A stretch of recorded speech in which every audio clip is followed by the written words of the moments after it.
สวัสดีพี่น้องมาดีผ้าพ่อแม่ประชาชนชาวบ้านนางลาวมาเฮ็ดทางพี่น้องอำนาจการปกครองพร้อมด้วยพระเกศในโฮมองค์การจะตั้งภายในบ้านนางลาวพร้อมเพียงกันเพราะ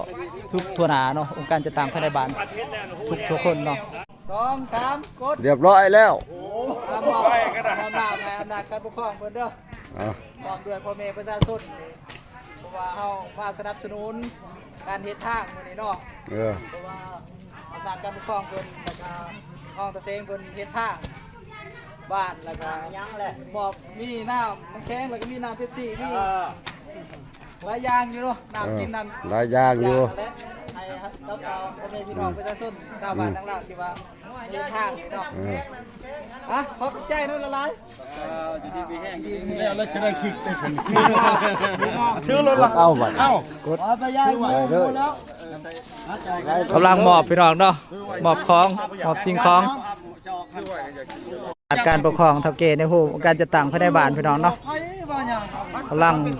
พัฒนาเฮ็ดทางเข้าสู่บ้านนางลาวเพราะว่าทางมันเพ่ครับเฮาก็มีน้ำใจมามอบน้ำเป๊ปซี่มอบน้ำยังการจะตั้งภายในบ้านนางลาวพร้อมด้วยพ่อแม่ประชาชน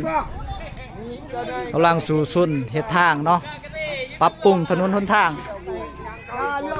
มองนี้ถือว่ามันไปบ่ได้ก็เลยปรับปรุงใหม่